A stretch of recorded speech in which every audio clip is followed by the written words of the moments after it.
Welcome to ఐక్త academy. మనం Ramayana series లో భాగంగా క్వశ్చన్ అండ్ ఆన్సర్స్ అనేవి చూస్తున్నాం కదా. దానిలో భాగంగా ఈ రోజు మరొక 25 క్వశ్చన్స్ చూద్దాం.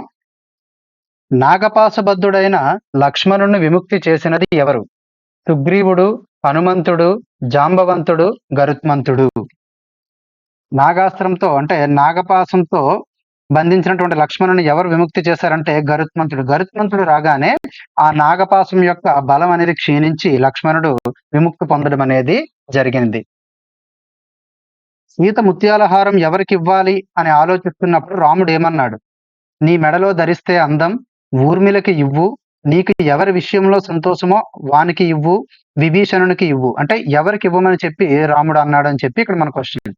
అయితే రాముడు ఏమంటాడంటే నీకు ఎవరి విషయంలో సంతోషమో వానికి ఇవ్వు అని చెప్పి రాముడు అనడం జరిగింది.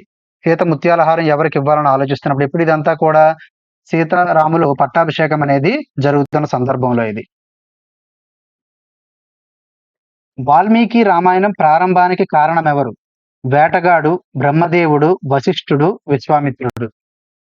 ఇక్కడ ఆన్సర్ వేటగాడండి. అంటే ఒక జంట పక్షులను వేటగాడు అందులో ఒక పక్షిని సంహరించడం వలన మరొక పక్షి బాధపడుతుందన్నమాట. అంటే ఆ పక్షి బాధను చూసి వాల్మీకి కూడా బాధ కలిగి అతనికి తెలియకుండానే అతని నోటి వెంట మా నిషాద అనేటువంటి ఒక శ్లోకం అనేది వస్తుందండి. అంటే ఈ పదంతో స్టార్ట్ అయినటువంటి ఒక శ్లోకం అనేది వస్తుంది.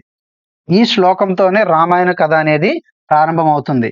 అప్పుడు బ్రహ్మదేవుడు అంటాడు, అంటే ఈ శ్లోకం అనేది నీ నోటి వెంట మంచి కారణంగానే వచ్చింది. దానికి ఏంటంటే నువ్వు ఈ రామాయణ కథని రాయాల్సిన బాధ్యత అంతా కూడా నీపై ఉంది. ఇది ఒక దైవానుగ్రహంతోనే నీ నోటి వెంట ఈ శ్లోకం అనేది రావడం జరిగింది. కాబట్టి ఈ శ్లోకంతోనే మొదలుకొని నువ్వు రామాయణ గ్రంథాన్ని రాయాలి అని చెప్పి బ్రహ్మదేవుడు అనడం అనేది జరుగుతుందండి. ఆ విధంగా శ్లోకం నుంచి పుట్టుకొచ్చినటువంటి శ్లోకం అండి ఈ శ్లోకం అనేది. దాని ద్వారానే మనకి రామాయణ కథ అనేది మొదలవుతుంది. సో రామాయణ కథ ప్రారంభానికి కారణం ఎవరు? వేటగాడు.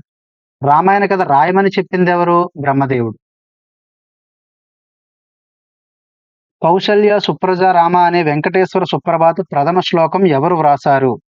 చూడండి, ఇక్కడ మీరు క్వశ్చన్ కరెక్ట్గా చూడాలి. ఎవరు అన్నారు వేరు, ఎవరు వ్రాసారు వేరు. సుప్రభాత కర్త అర్లీన్, విశ్వామిత్రుని నోటి వెంట వాల్మీకి, వశిష్ఠుడు, జనకుడు. ఈ విధంగా ఇచ్చాడు మనకి. యాక్చువల్గా రామలక్ష్మణుల్ని విశ్వామిత్రుడు తన యాగ రక్షణకే తీసుకువెళ్ళిన తర్వాత వారికి ఉదయం లేచిన తర్వాత ఈ శ్లోకం అనేది, అంటే వారిని తీసుకువెళ్ళిన మరుసటి రోజు ఉదయం విశ్వామిత్రుడు సూర్య నమస్కారం చేస్తూ ఈ శ్లోకం అనేది చెప్పడం జరుగుతుందండి. కానీ ఇక్కడ మనకి క్వశ్చన్ ఎలా అడిగాడంటే శ్లోకం ఎవరు రాశారు అని అడిగారు. అంటే ఎవరు రాశారు? విశ్వామిత్రుడి నోటి వెంట వాల్మీకి రాసినది వాల్మీకియే. కానీ అన్నది ఎవరు అని అన్నప్పుడు మాత్రం మనం ఎవరు చెప్పాలి? విశ్వామిత్రుడు అని చెప్పాలి. అంటే శ్లోకం రాసినది ఎవరంటే వాల్మీకి. ఈ కౌసల్య సుప్రజ రామ అనే సుప్రభాత ప్రథమ శ్లోకం ఎవరు చెప్పారు అంటే మాత్రం విశ్వామిత్రుడు. ఇక్కడ మనం ఇది గుర్తుపెట్టుకోవాలి. రామాయణం తెలుగులో వ్రాసిన ఎవరికి గొప్ప బహుమతి లభించింది? కంబ అనేది తెలుగులో రాయలేదు ఆవిడ రామాయణం అనేది. తర్వాత నారాయణ రెడ్డి, తర్వాత ముప్పాళ్ళ రంగనాయకమ్మ, విశ్వనాథ సత్యనారాయణ.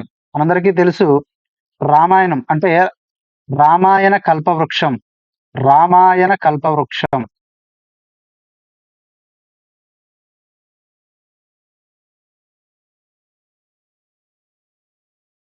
రామాయణ కల్పవృక్షం అనేటువంటి గ్రంథాన్ని రాసినందుకు గాను విశ్వనాథ సత్యనారాయణకు జ్ఞాన్పీఠ్ అవార్డు అనేది వచ్చిందండి.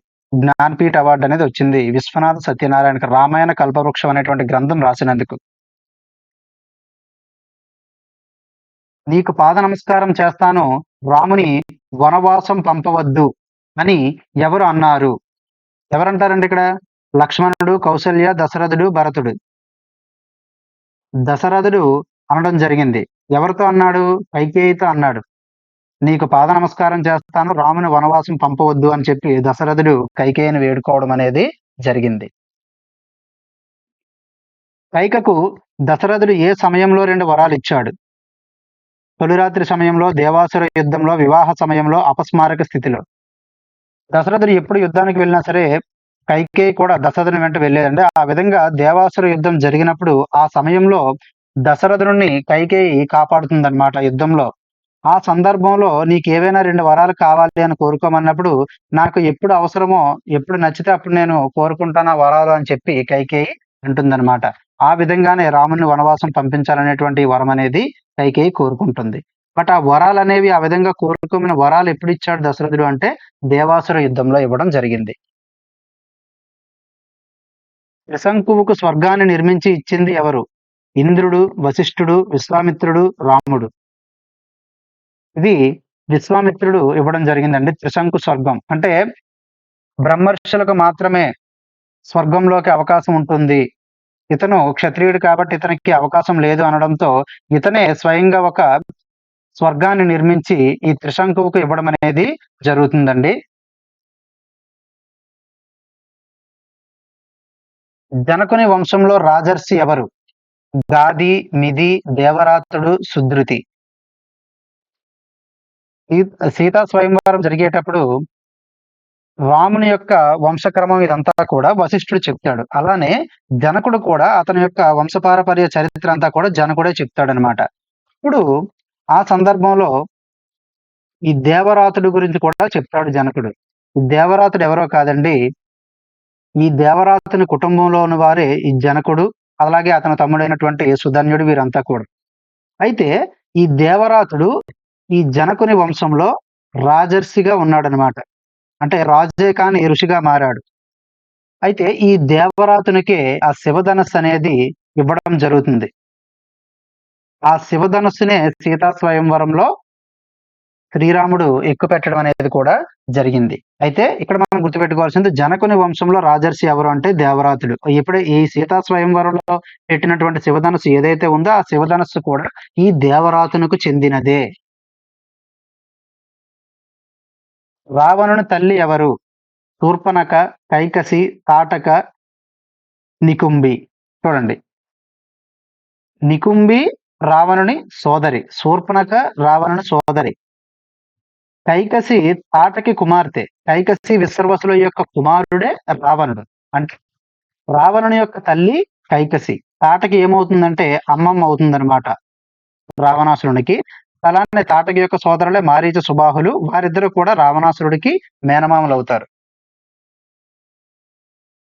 రావణుని జన్మభూమి మండసర్, సీతామరి, బిశ్రక్, లంక. ఇక్కడ మనం రావణుని జన్మభూమి అనగానే లంక అనుకుంటామంటే రావణుని జన్మభూమి లంక కాదు. బిశ్రక్. బిశ్రక్ అనే ప్లేస్ అండి రావణుని యొక్క జన్మభూమి. ఈ బిశ్రక్ అనేది ప్రెజెంట్ మనకి ఉత్తరప్రదేశ్ లో ఉందండి. ప్రెజెంట్ యూపీలో ఉంది ఈ బిశ్రక్ అనేటువంటి ప్లేస్.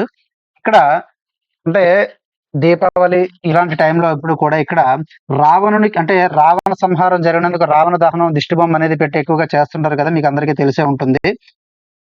కానీ ఈ బిశ్రక్ అనే ప్లేస్ లో ఆ విధంగా రావణుని యొక్క దిష్టిబొమ్మను దహనం చేయడం ఏమి చేయకుండా రావణుని యొక్క మరణానికి సంతాపం అనేది తెలియజేస్తారనమాట ఈ ప్రాంతంలో ప్రజలు. అండ్ అలానే ఇక్కడ రావణునికి ఒక టెంపుల్ కూడా ఉంది ఈ బిశ్రక్ అనేటువంటి ప్లేస్ లో. రావణుని యొక్క జన్మభూమి అండి. రామాయణ కాలంలో మనం పంచవటి అని చెప్తున్నాం కదా, పంచవటి అనేది నేటి ఏ ప్లేస్ అని చెప్పి అడుగుతున్నాడు ఇక్కడ. ప్రయాగ, కోశల, నాసిక్, చిత్రకూటం.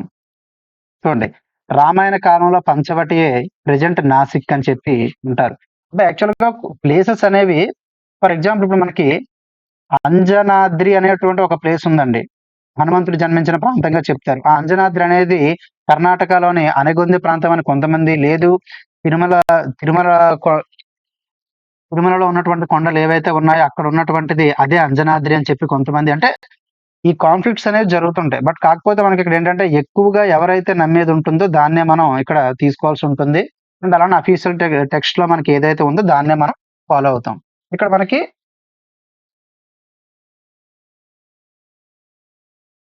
పంచవటి అనగానే, పంచవటి అనగానే ఏంటంటే మనకిక్కడ నాసిక్ అండి.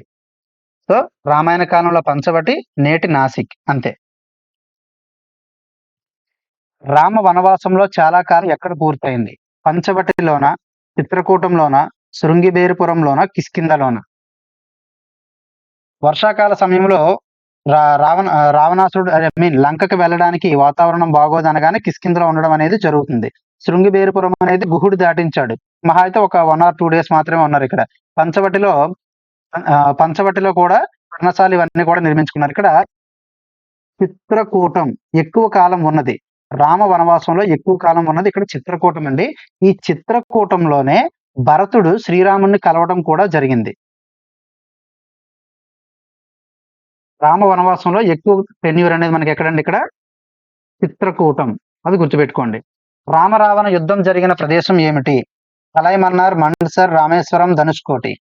రామరావణ యుద్ధం జరిగిన ప్రదేశం తలైమన్నార్ అండి. ఇది శ్రీలంకలో ఉంది. తలైమన్నార్ అనేది లంకలో యుద్ధం జరిగిందని చెప్పుకున్నాం కదా. లంకలో జరిగినటువంటి ఈ తలైమన్నార్ అనే ప్లేస్ అన్నమాట. ప్రెజెంట్ ఇప్పుడు అది శ్రీలంకలో ఉంది. ప్రపంచ సాహిత్యంలో ఆది కావ్యం ఏది? ఆది కవిగా వాల్మీకిని పిలుస్తారు. ఆది కావ్యం అప్పుడు ఏమవుతుందండి? అతను రచించినటువంటి రామాయణం. రామాయణంలో విభాగాలను ఏమంటారు? కాండాలు. వాల్మీకి చెప్పిన మా నిషాద శ్లోకం రామకథ బీజమని తెలిపినది. ఆల్రెడీ మనం చెప్పుకున్నాం దీని గురించి. నారదుడు, బ్రహ్మ, అగస్త్యుడు, విశ్వామిత్రుడు. బ్రహ్మ. దశరథునితో పుత్రకామేష్టి యజ్ఞాన్ని చేయించిన మహర్షి ఎవరు? ఋష్యశృంగుడు. ఋష్యశృంగుడు పుత్రకామేష్టి యజ్ఞాన్ని దశరథునితో చేయిస్తాడండి. యాక్చువల్గా కశ్యప మహర్షి యొక్క కుమారుడు విభాండకుడు.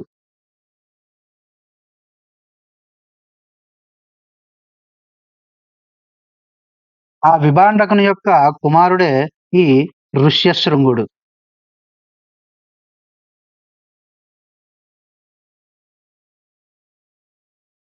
ఓకే.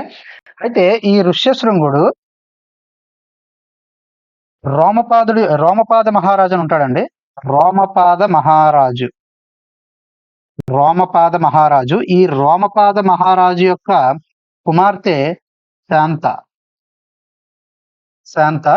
ఈ శాంతను ఋష్యశృంగునికి ఇచ్చి వివాహం చేయడం అనేది జరుగుతుందండి. అయితే ఆ విధంగా ఈ రోమపాదుడికి తెలిసినటువంటి ఋష్యశృంగుడిని రోమపాదుడు దశరథునికి సిఫారసు చేస్తాడనమాట. అంటే ఈ రోమపాదుడు దశరథుడు కూడా స్నేహితులు. ఆయన ఈ ఋష్యశృంగుడిని ఈ పుత్రకామేష్టి యాగం చేయించు అని చెప్పి రోమపాదుడు దశరథునితో అనడం జరుగుతుంది.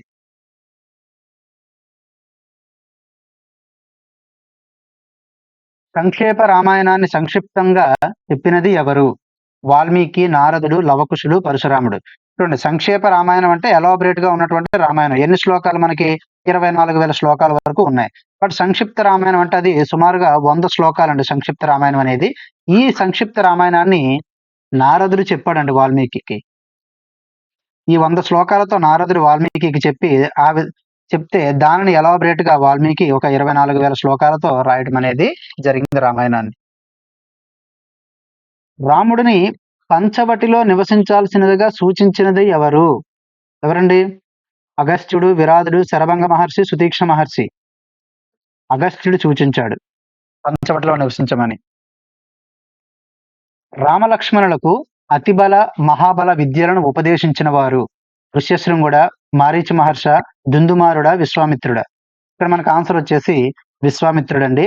అంటే ఇక్కడ మనకు ఏమర్థం అవుతుంది? విశ్వామిత్రుడు నేర్పినటువంటి విద్యలు ఏంటంటే రామలక్ష్మణులకు అతిబల, మహాబల అనేటువంటి విద్యలను నేర్పాడు రామలక్ష్మణులకు. ఇది ఎప్పుడంటే యాగ రక్షణ కోసం అని చెప్పి రామలక్ష్మణులను వెంట తీసుకొని వెళ్ళినప్పుడు రాక్షసుల నుంచి వీరు కాపాడుకోవడం కోసం వీరికి కొన్ని విద్యలు అనేవి నేర్పిస్తాడు విశ్వామిత్రుడు. అవన్నీ కూడా వీరికి రామరావణ యుద్ధంలో చాలా హెల్ప్ అవుతాయి అన్నమాట. విశ్వామిత్రుడు నేర్పినటువంటి ఈ విద్యలన్నీ కూడా. సో ఆ విధంగా ఇక్కడ మనకి అతిబల, మహాబల అనే విద్యలను రామలక్ష్మణుడు నేర్చుకున్నారు. ఎవరి వద్ద నుంచి నేర్చుకున్నారు? విశ్వామిత్రుని వద్ద నుంచి నేర్చుకున్నారు. రాముడు సైన్యం గురించి తెలుసుకోవడానికి వచ్చిన రావణుడు గూఢాచారులు ఎవరు? చూడండి, శుకుడు, సారణుడు, విభీషణుడు అండ్ 1 and 2 అని అడిగాడు. ఇక్కడ ఈ శుకుడు అండ్ తర్వాత సుఖ సారణుడు అంటారండి. శుకుడు, సారణుడు, సుఖ సారణుడు అని చెప్పి అంటారు వాళ్ళని. వీరిద్దరూ కూడా రావణునిపై దండెత్తడానికి అని చెప్పి రాముడు వెళ్తున్నప్పుడు రాముడి యొక్క సైన్యంలో కలిసిపోయారనమాట. అయితే విభీషణుడు అప్పటికే రావణుతో స్నేహం అనేది చేయడం, అలానే రావణు యొక్క సైన్యంతో అతనికి సహాయంగా కలిసిపోవడం అనేది జరిగింది. అయితే ఆ సందర్భంలో ఈ సుఖసారణులు ఇద్దరు కూడా సైన్యంలో కలిసిపోయిన విషయాన్ని విభీషణుడు గుర్తిస్తాడు. గుర్తించి వారిని పట్టుకుంటాడు. అయితే రాముడు అంటాడు, ఇక్కడ దాయటానికి ఏమీ లేదు. వాళ్ళు ఏం చూసారో అదే చెప్పుకోమను రావణాసురుడికి. వారిని మనం ఏం చేయాల్సిన పని లేదని చెప్పి వారిద్దరిని కూడా రాముడు విడిచిపెడతాడు. సో రావణుడి యొక్క గూఢాచారులు ఎవరెవరండి ఇక్కడ? సుఖసారణులు. రాముడు కుంభకర్ణుణ్ణి ఏ అస్త్రంతో సంహరించాడు? ఇంద్రాస్త్రం, బ్రహ్మాస్త్రం, నాగాస్త్రం, వరుణాస్త్రం. ఆన్సర్ వచ్చేసి ఇంద్రాస్త్రం అండి. ఇంద్రాస్త్రం. సుగ్రీవుణ్ణి తమ 5వ సోదరునిగా పేర్కొన్నవారు ఎవరు? రాముడు అన్నాడా? లక్ష్మణుడు అన్నాడా? భరతుడా? శత్రుఘ్నుడా? వీరిలో ఎవరు సుగ్రీవుణ్ణి తమ 5వ సోదరుడుగా అన్నారు అంటే భరతుడు అన్నాడండి. చూడండి, మనకి ఈ రామాయణం గురించి మనం తెలుసుకున్నటువంటి బిట్స్‌లో ఫస్ట్‌లో ఏంటంటే ఇక్కడ మనకి క్యారెక్టర్స్ ఇవన్నీ చూసుకుంటామండి. అలానే ప్లేసెస్. రామాయణంలో ఉన్నటువంటి ప్లేసెస్ ఏవైతే ఉన్నాయో వాటి యొక్క ఓల్డ్ నేమ్స్ అండ్ అలానే న్యూ నేమ్స్. అంటే ఇప్పుడు రామాయణంలో దానిని ఏ ప్లేస్‌గా పిలిచేవారు, ప్రెజెంట్ ఇప్పుడు అది ఎక్కడ ఉంది, అది మనం చూసుకోవాల్సి ఉంటుంది. అండ్ అలానే ఎవరి చేతిలో మరణించారు, అండ్ అలానే ఏ అస్త్రం ద్వారా మరణించారు, ఇవి కూడా మనకి ఇంపార్టెంట్ బిట్స్ అండి. సో ఈ బిట్స్ అనేవి గనుక మీకు యూజ్‌ఫుల్‌గా అనిపిస్తున్నాయి అనుకుంటే, మరిన్ని బిట్స్ అనేవి మీకు కావాలి అండ్ అలానే ఈవో గురించి మీకు ఏదైనా ఇన్ఫర్మేషన్ అయినా అండ్ తర్వాత ఏమైనా క్లాసెస్ అనేవి కూడా మీకు ఈవో గురించి కావాలి అనుకుంటే, ఈ ఐక్యూ యాప్‌ని మీరు ఇన్‌స్టాల్ చేసుకోండి. అండ్ తర్వాత ఈ కనిపిస్తున్నటువంటి నంబర్‌కి మీరు కాల్ చేసినట్లయితే మీకు కావాల్సినటువంటి ఈవో క్లాసెస్ అనేవి అవైలబిలిటీ అనేది మీకు తెలుస్తుందండి.